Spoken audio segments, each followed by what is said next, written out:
qu'à la condition que la France reste elle-même. L'Union européenne met notre pays sur la voie du sous-développement. Tous les projets mûris en son sein lui sont néfastes. Ah, le dernier en date, mais pas des moindres, c'est le projet de traité pour un grand marché transatlantique. Ce texte, qui propose d'étendre tout ce qui a échoué en Europe à une échelle plus vaste encore, liant notre continent aux États-Unis dans un grand marché commun, abaissera toutes les normes, à commencer par les normes alimentaires. Bœuf aux hormones, poulet à la javel, animaux clonés, plantes OGM, bienvenue dans vos assiettes et merci l'Union européenne. Mais, mes chers amis, nos normes, nos règles sont l'expression de nos préférences collectives, de nos choix de société. Elles sont issues de notre expérience, de nos exigences. Elles ne sont pas négociables. Le traité transatlantique, c'est aussi la mise en concurrence brutale de nos agriculteurs avec l'agriculture américaine, hyper intensive et ultra compétitive. Alors oui, le risque est réel de voir nos éleveurs disparaître. Enfin, au chapitre des projets fous de ce traité, négociés en secret et dans l'opacité la plus complète, il y a juste la possibilité pour les multinationales d'attaquer les États devant une justice privée. Vous savez, une sorte de tribunal d'arbitrage, comme dans l'affaire Tapie.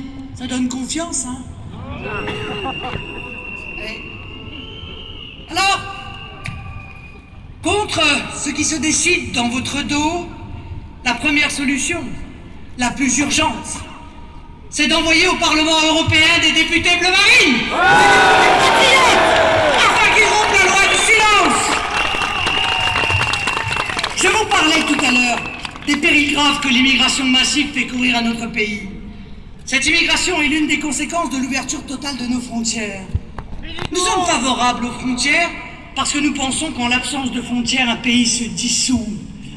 La frontière est aussi nécessaire à un pays, comme l'a dit récemment un philosophe venu de la gauche, que la peau est nécessaire à chaque homme. Son rôle n'est pas de défendre, mais de réguler l'échange entre le dedans et le dehors. La différence entre moi et l'autre n'est pas illégitime. Elle est une partie de ma définition. L'identité est ce que la nature a fait de mieux pour permettre aux individus, puis aux sociétés, de savoir qui ils sont, où ils vont, c'est-à-dire d'accéder à la conscience et d'avoir un destin, un projet, un avenir. Quand on sait qui l'on est, nulle agressivité envers quiconque. Ce qui est dangereux, c'est le défaut d'identité. C'est lui qui précipite les communautés les unes contre les autres. D'ailleurs, d'un personnage déséquilibré, on dira dans la vie sociale qu'il ne sait plus où il en est. C'est faute d'avoir trouvé sa définition, son rôle, sa place, que l'individu se heurte à son entourage. Et cette définition, en France, doit redevenir ce qu'elle était il y a encore très peu de temps. Se percevoir comme français, ce n'est pas seulement avoir des papiers. C'est adopter notre pays parce qu'on en a choisi les règles, les caractéristiques, l'histoire, la langue, l'hymne national. C'est donc le connaître et le reconnaître. Mes amis, 1979, je vous parle d'un temps que les moins de 40 ans ne peuvent pas connaître. Mais en 79 déjà, le PS et l'UMP, enfin les ancêtres de l'UMP, nous promettaient de changer l'Europe. Les uns parlaient d'Europe sociale, les autres d'Europe puissance. En 35 ans, nous n'avons vu ni l'une ni l'autre. Au contraire, en 35 ans, toujours plus de chômage, toujours plus d'immigration, la France de plus en plus marginalisée dans les affaires du monde, toujours plus d'Europe, donc toujours moins de protection pour les peuples, et la fuite en avant se poursuit, comme une machine emballée, hors de contrôle. Le système européiste multiplie les règles, les audits, les institutions, les cours de justice et toujours les coûteuses usines à gaz. Le système européiste ne peut pas se réformer, mes amis. Il ne peut que courir vers le précipice. Il ne peut pas se réformer, car pour le réformer, il faudrait l'accord unanime de 28 pays. Et puis, une indivision ne se réforme pas, elle se liquide.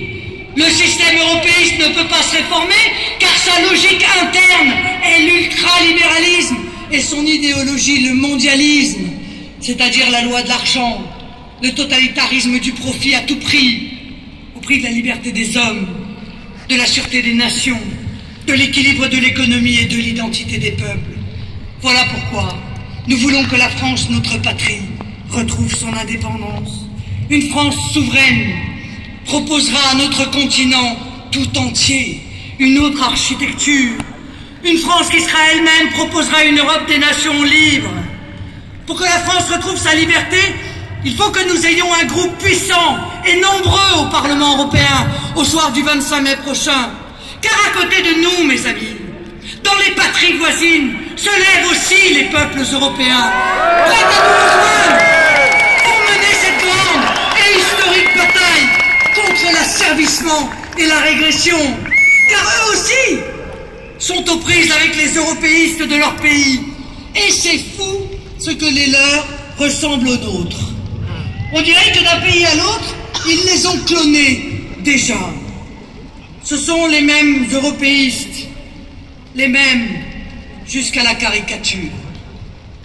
Alors, Français, mes chers compatriotes, je vous le dis solennellement, s'abstenir le 25 mai prochain, c'est oublier la France, c'est tourner le dos à notre nation et à notre patrie. Chacun d'entre nous doit donc convaincre sa famille, ses amis, d'aller voter le 25 mai prochain. La France a besoin de chacun d'entre nous. Plus nous serons nombreux, plus la France retrouvera courage, énergie et confiance, plus nous pourrons reprendre librement notre destinée. Si le peuple français nous place en tête le 25 mai prochain, le président de la République ne pourra pas ignorer le rejet de la construction européenne qui se sera exprimé.